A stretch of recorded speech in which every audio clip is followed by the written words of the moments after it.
तो सर पिछली वाली वीडियो में आपका क्या बचा था, ज्योग्राफी सेक्शन के कुछ क्वेश्चन रह गए थे, तो हम उसको अब हैंडल करेंगे। ठीक है, आगे बढ़ते हैं। कौन से क्वेश्चन रह गए थे सर हमारे? हमारे क्वेश्चन रह गए थे फोर्थ से। हमने 1 2 3 कर लिए थे इसके, हम आएंगे फोर्थ पर। फोर्थ क्वेश्चन क्या पढ़ते हैं? The forest cover in India as of December 2019 is nearly 25%। मतलब आपका जो इंडिया में जो फॉरेस्ट कवर है वो अगर 2019 की बात करें तो वहां पर 25% है। ठीक है sir. In the past decade, जो पुरानी बात हो रही है, the government has tried meet the target of increasing forest cover to 33%। मतलब हमने जब मालूम पड़ा 25% हमारा है करंट में, रिसेंट में, और उससे पहले सरकार ने बहुत ज्यादा प्रयास करे तो 33% कर लें। ठीक है सर, कोई बात नहीं, आगे बढ़ते हैं। Although there have been effort to increase the forest cover in the past few year, और बहुत सारे एफर्ट भी लगाए गए जिससे हम फॉरेस्ट कवर को इंक्रीज कर पाए। ठीक है, forest are not thriving as they used to be. Forest को हम ऐसा यूज नहीं कर पा रहे जैसे हम यूज करना चाहिए। What could be the reason for this? आपका क्या रीजन हो सकता है सर? मतलब क्यों नहीं कर पा रहे हैं हम ऐसा?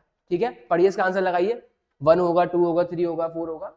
थोड़ा समझिए, आपने शायद पढ़ रखा है इस चीज को आसानी से। हाँ, ओके ओके, आगे वाला क्वेश्चन देखते हैं एक बार, फिर लगाते हैं सबके answer. Uranium is found in Ladakh. Uranium is found in Ladakh but has not mined due to lack of funding. भाई हमें लद्दाख में यूरेनियम फाउंड तो किया, हमें मिल गया, बट हम उसको माइंड क्यों नहीं कर पा रहे हैं? क्योंकि हमारा फंडिंग नहीं है। ठीक है, what kind of resources is this? ठीक है, हम लद्दाख में हमको यूरेनियम मिल चुका है, बट हम उसको माइंड नहीं कर पा रहे क्योंकि हमारे पास फंडिंग नहीं है। अब बताओ ये किस टाइप का रिसोर्स है? स्टॉक है, पोटेंशियल रिसोर्स है, रिजर्व है, डिजर्व रिसोर्स है। ठीक है, ओके, आगे बढ़ते हैं। Which of the following is not an important fact in the formation soil? इनमें से कौन सा इंपॉर्टेंट फैक्टर नहीं है सॉइल के बनने में? सॉइल के फॉर्मेशन में कौन सा इंपॉर्टेंट फैक्टर नहीं है? Running water, chemical reaction, atmospheric pressure, change in temperature. ठीक है सर, आगे बढ़ते हैं, आप आंसर लगाइए इसका जब तक। Okay, there are two statement given below, mark as assertion and reasoning. दो स्टेटमेंट है, दो चीज बातें हैं, असर्शन एंड रीजनिंग। आपको बताना कौन सा ट्रू है, कौन सा नहीं है ट्रू है। दोनों ट्रू है तो कौन सा एक्सप्लेन कर रहा है। ठीक है, soil formation and erosion go hand in hand. Soil erosion और जो फॉर्मेशन है, इरोजन है सॉरी, वो हैंड इन हैंड चलता है, साथ साथ चलता है। But sometime this balance is disrupted by the human activity. But कभी कभार ये ह्यूमन एक्टिविटी की वजह से अपने आप ही हो जाता है, डिसरप्ट हो जाता है, खराब हो जाता है, एकदम मामला एकदम गंभीर हो जाता है। ठीक है, वैसे तो साथ साथ चलता है, कोई दिक्कत नहीं, बन भी रही है, इरोड भी हो रही है, बट कभी बार ह्यूमन, हम लोग ऐसे हैं अपने फायदे के लिए उसको डिस्टर्ब कर देते हैं इस प्रोसेस को। The formation of soil take million of year while soil erosion take much less time. सही बात लग रही है थोड़ी सी हमको। ठीक है, आप बताइए कौन सही है कौन गलत है। ओके, 8 क्वेश्चन देखते हैं। Historically colonizing countries took advantage of India's rich resources to gain supremacy। सही बात है, इतिहास में हमारा यही हुआ है। जो colonizing कंट्री थी आपकी ब्रिटेन थी, उसने हमारे यहाँ के रिसोर्सेज को यूज किया बहुत अच्छे से, हमारे यहाँ के रिच रिसोर्सेज को एडवांटेज ली है ना, अपनी सुप्रीमेसी बढ़ाने के लिए। तो why was India not able to resist the exploitation of her resources? तो हम लोगों ने उनको रेजिस्ट क्यों नहीं किया, हम क्यों नहीं कर पाए अपने रिसोर्सेज को यूज करने के लिए? ठीक है सर, आंसर पता है आपको लगाना। The inequitable distribution of access to resources has disrupted world peace by dividing society into dash। आपको बताना है कि भाई इनइक्विटेबल डिस्ट्रीब्यूशन ऑफ एक्सेस जो है रिसोर्सेज का, अलग अलग जगह पे हम रिसोर्स को एक्सेस नहीं कर पाते हैं, उसका इनएडुकेट जो इनइक्विटेबल डिस्ट्रीब्यूशन है उसे डिस्टर्ब करते हैं वर्ल्ड पीस को, वर्ल्ड मतलब दुनिया में शांति को डिस्टर्ब कर दिया है, खराब कर दिया है। अब बताइए, society by dividing society into, अब इससे क्या चीजें पॉसिबल है? ठीक है, सोसाइटियों में किस चीज में डिवाइड कर दिया उसने? क्योंकि भाई वर्ल्ड में होता है ना, सब जगह पे सेम रिसोर्सेज नहीं है हमारे। तो बताइए इससे हमें क्या मिला, हमारी सोसाइटी किस तरीके से डिवाइड हो गई है? ओके सर, स्टार्टिंग से देखते हैं इनके आंसर्स। आपने लगा लिया ऑलरेडी, हम लगाते हैं। ठीक है, देखिए चेक करिए सही है गलत है। हम फोर्थ से स्टार्ट करते हैं। फोर्थ क्या था? ठीक है भाई, भाई फॉरेस्ट में हमने कौन कौन से एफर्ट लगाए हैं, बट इसका रीजन क्या था भाई, हम इसको बढ़ा क्यों नहीं पाए? फॉरेस्ट कवर को बढ़ाने के लिए हमने प्रयास किए, बट ऐसा हो क्यों नहीं पाया पॉसिबल? क्योंकि इसका रीजन क्या है सर? इस वाले का रीजन है आपका सॉइल इरोजन। क्या? Soil erosion and the slow soil quality. भाई सॉइल क्वालिटी अच्छी नहीं है, सॉइल इरोजन की वजह से हम यहाँ पर इस फॉरेस्ट को बढ़ा नहीं पाए हैं। ठीक है सर, 5 वाले का आंसर देखते हैं। तो European is sorry uranium is found in Ladakh but mind नहीं कर पाए उसको, तो वो, और ये यूरेनियम जो है किस टाइप का रिसोर्स है? यूरेनियम किस टाइप का रिसोर्स है सर? बताइए, जल्दी बताइए सर। ये पोटेंशियल रिसोर्स है भाई, यूरेनियम पोटेंशियल क्यों है? क्योंकि इसको हम आगे भी यूज कर सकते हैं, इसमें बहुत ज्यादा अपने आप में पोटेंशियल है। ठीक है, ओके सर, 6 वाले का आंसर बताइए लीजिए। पता है ना क्या है इसका आंसर? इसका आंसर है sir atmospheric pressure. Sir running water से हमारे फॉर्मेशन ऑफ सॉइल होती है सर, केमिकल रिएक्शन से भी होती है सर, चेंज इन टेम्परेचर होती है, बट एटमॉस्फेरिक प्रेशर का कोई भी रोल नहीं है सॉइल को बनाने में। ठीक है सर, आगे बढ़ते हैं। 7 वाले का आंसर क्या होगा? 7 वाले का आंसर भी सर क्या होगा? थर्ड ही होगा। ठीक है, यानी दोनों स्टेटमेंट अपने आप में ट्रू है, ये भी ट्रू है, ये भी ट्रू है, दोनों ही ट्रू है। बट ये वाला स्टेटमेंट इसको एक्सप्लेन कर रहा है बहुत आसानी से। ठीक है, ओके, आगे बढ़ते हैं। 8 वाले का आंसर, 8 वाले का आंसर क्या होगा? हिस्टोरिकली इन्होंने हमको हमारे रिसोर्सेज को क्या एडवांटेज लिया है अपनी सुपरीमेसी बढ़ाने के लिए। अब इंडिया वालों ने उसको रिफ्यूज क्यों नहीं किया, रेजिस्ट क्यों नहीं किया, तो इसका आंसर क्या होगा sir, due to lack of use for products derived from natural resources. ऐसा था क्या कि भाई हम हमारे पास लैक ऑफ यूज थे प्रोडक्ट के, जो हम नेचुरल रिसोर्सेज को हम ड्राइव कर रहे थे, ऐसा था क्या। Due to the colonising country superior technology, थोड़ा थोड़ा लग रहा है हमको सेकंड आंसर। हाँ, थर्ड वाला due to lack of awareness about India resources, हमको पता ही नहीं था कि हमारे रिसोर्सेज हैं, इतने रिच हैं हम लोग। Due to over utilisation of resources, ऐसा था भाई। सबसे एप्रोप्रिएट इसका आंसर क्या है सर, सेकंड वाला है, due to the colonising country superior technology. इनके पास टेक्नोलॉजी बहुत अच्छी थी, हम रेजिस्ट भी नहीं कर पाए। ठीक है सर, कर लो, ठीक है, थोड़ा थोड़ा करना, ऐसे तो था। ओके, 9 वाले का आंसर देखो। अब इससे क्या हुआ भाई, जब पूरी दुनिया में इनइक्विटेबल डिस्ट्रीब्यूशन है रिसोर्सेज का, तो हमारी सोसाइटी किसी में डिवाइड हो गई है। अरे सर कितनी बार बताएं, हैव्स एंड हैव्स नॉट।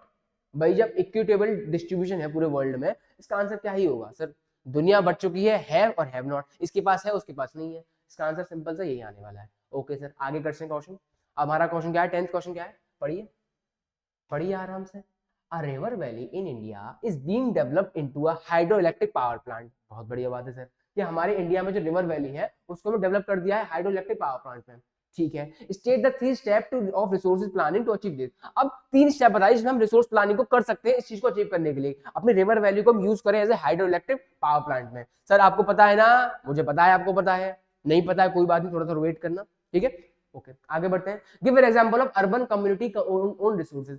एक एग्जांपल दे दो जिससे हम अर्बन कम्युनिटी ओन रिसोर्सेज के बारे में थोड़ा सा बता सके। एग्जांपल दे दो ना sir, urban community own resource. आपको कम्युनिटी ओन रिसोर्स ऊपर बताया था एक क्वेश्चन में, क्या याद आ रहा है, ग्रेजिंग ग्राउंड्स, ऐसे ही कुछ बता देना है, ठीक है। बट बात करें अर्बन की।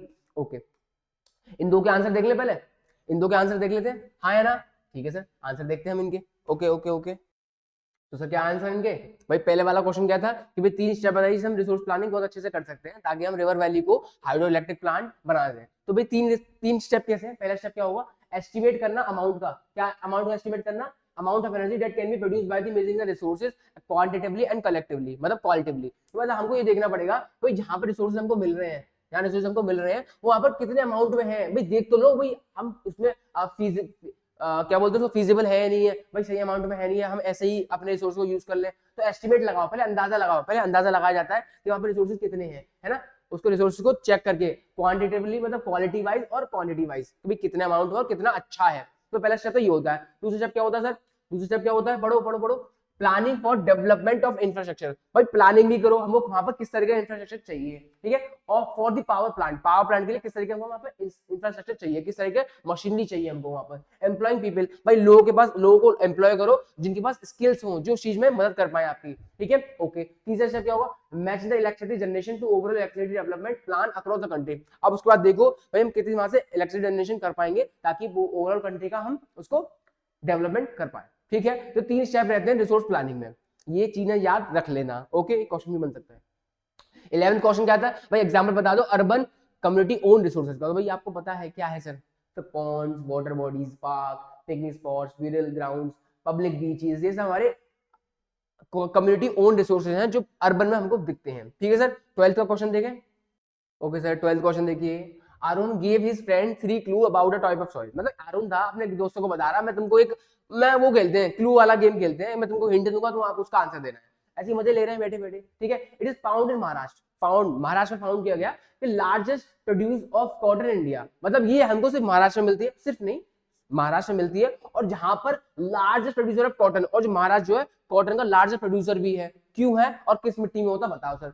ड्यूरिंग समर, गर्मियों के टाइम क्या होता है, the soil exhibit self aeration capacity, और वहां पे सॉइल जो है उसकी कैपेसिटी मतलब उसकी एक खासियत क्या है, वो सेल्फ एरेशन हो जाता है, मतलब खुद से ही उसमें ऑक्सीजन की मात्रा अपने आप उसकी कैपेसिटी बढ़ जाती है, ठीक है। और it is rich in nutrients, और न्यूट्रिएंट में भी रिच है सबसे ज्यादा। सर बता दो कौन सी है सॉइल, आपको पता है सर, मेरे को पता है, आपको पता है, आपको बताना पड़ेगा। उससे पहले थोड़ा सा आगे क्वेश्चन पढ़ लेते हैं, ठीक है। ओके, 13 क्वेश्चन क्या है, it is surely our responsibility. हाँ, ये भी हमारी responsibility to everything within our power to create a planet. भाई हमारी ही रिस्पांसिबिलिटी है कि अपने पावर, हम विद इन आवर, हमारे पास इतनी शक्ति है, अपने प्लेनेट को हम क्या बना सकते हैं, that provide a home not just for us but for all life on earth. भाई हमारे सर डेविड ये जो थे, उन्होंने ये वाली बात कही थी, हमारी रिस्पांसिबिलिटी है कि हम टू डू एवरीथिंग, मतलब अपनी शक्तियों में रह के हम अपने प्लानिट को बहुत कुछ बना सकते हैं। वो सिर्फ हमारे लिए नहीं, वो सारी जो लाइफ है अर्थ पे, जितनी लाइफ है सबके लिए, हमारे लिए है ये अर्थ, हम ऐसा बना सकते हैं उसको। तो बताइए क्वेश्चन क्या कह रहा है, what is meant by the above quote. आप इससे क्या समझ रहे हो पहले तो ये बता दो सर, और एक्सप्लेन 2 पॉइंट, 2 पॉइंट है बताना है, ठीक है। Okay, how does this quote align with the sustainable development, और इस कोट को आपको सस्टेनेबल डेवलपमेंट के हिसाब से बताना पड़ेगा। ये वाली कोट उस को कैसे अलाइन कर रही है, कैसे समझा रही है, आपको थोड़ा बता देना है। सर 14 वाले का क्वेश्चन देखिए, give two example of resource conservation practices in our daily life. हमारी डेली लाइफ में जो भी है सस्टेनेबल जो रिसोर्स कंजर्वेशन प्रैक्टिसेस हैं उसके एग्जांपल दे दो सर 2, है ना। एंड दैट मेक, जो रास्ता बनाते हैं किसके लिए, सस्टेनेबल डेवलपमेंट के लिए। 2 एग्जांपल बताने हैं जो रिसोर्स कंजर्वेशन में हमारे चलते हैं आजकल के, ठीक है। और सेकंड क्वेश्चन क्या है इसका, we need sustainable development because resource exploitation is leading to inequality. भाई हमको जरूरत है सस्टेनेबल डेवलपमेंट की, हमको जरूरत है, एकमात्र सहारा है जिससे हम, बिकॉज क्योंकि रिसोर्स जो एक्सप्लॉयटेशन हो रहा है आज के टाइम में वो इनइक्वालिटी की तरफ जा रहा है। तो explain the inequity of resources in 2 points. ये भी बताना है कि वहां पे किस तरीके से इनइक्विटी हो रही है, सस्टेनेबल डेवलपमेंट की जरूरत क्यों है। Name one international summit that discuss sustainable development as a goal. भाई एक समिट का नाम बता दो जो यहाँ पर एसडी गोल्स के बारे में बताया गया था, ठीक है सर। एक लास्ट क्वेश्चन 15, ये मैप क्वेश्चन है, ओके, ये मैप को देखिए आसानी से, ठीक है। और देखना कौन सी सॉइल किधर है, और इसमें इस रीजन को ऑब्जर्व करो जहां पे लिटल सॉइल जो है प्रेजेंट है, लिटरेट सॉइल कहां पे प्रेजेंट है, ओके। इस मैप को यूज करना है और एक्सप्लेन करना similarity between area that have literate soil. भाई इस मैप को यूज करो, देखो भाई कहां पे लिटरेट सॉइल है और वहां पे उन रीजन में कौन कौन सी सिमिलरिटीज है, ठीक है। बता दोगे जी सर, बता दोगे, ठीक है। आगे बढ़े, इनके क्वेश्चंस के आंसर देखते हैं। आप 12th का क्वेश्चन क्या था सर, ये वाली सॉइल के बारे में बताना कि महाराष्ट्र मिलती है, लार्जेस्ट प्रोड्यूसर ऑफ कॉटन है, ठीक है। During summer soil exhibit soil aeration capacity है और न्यूट्रिएंट्स है। इसको वाली सॉइल का नाम क्या है सर, आपको पता है, ब्लैक सॉइल। हाँ सबकी, सब जानते थे, हाँ है ना, ब्लैक सॉइल। ओके सर 13 का आंसर देखें सर, 13 भाई कौन कौन सी, इस कोड से आपने क्या समझा और इस कोड को सस्टेनेबल डेवलपमेंट से आप कैसे अलाइन करोगे, इसका आंसर देखें सर। सर देख लो, बिल्कुल देख लो सर, हम तो देखेंगे देखने के लिए। लीजिए देखिए इसका आंसर 13 का क्या था सर, क्या बताना है आपको इसमें, याद आ रहा है कैसे।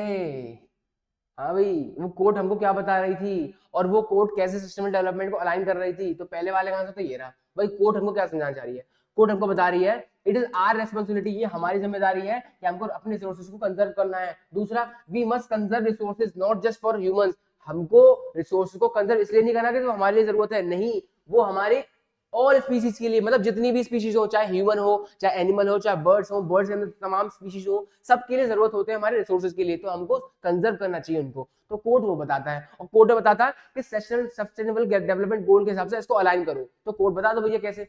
This code talk about creating a planet, ये कोड क्या बात कर रहा है कि हमको ऐसा प्लेनेट बनाना चाहिए जहां पर doesn't compromise the need of life on earth, मतलब जहां पर हर किसी की लाइफ के बारे में हम किसी भी कॉम्प्रोमाइज ना करें, सबके लिए समान चीजें बनाए रखें। This is on the line of sustainable development. तो यानी यहाँ पर एक ही बात हो रही है कि यहाँ पर बात हो रही है साफ साफ कि सर सस्टेनेबल डेवलपमेंट गोल के हिसाब से ही पूरी बात हो रही है स्पोर्ट में, okay, which refer to development without harming the environment. मतलब आपको क्या करना है, सिंपल ही तो बोल रहा है कि आपको डेवलपमेंट तो करने हैं बट किसी भी एनवायरनमेंट को खराब नहीं करना, हार्म नहीं करना है, and in a way that doesn't compromise the need of future generation। और भाई ऐसे भी डेवलपमेंट करना है जहां पर हम फ्यूचर जनरेशन के बारे में बात करें।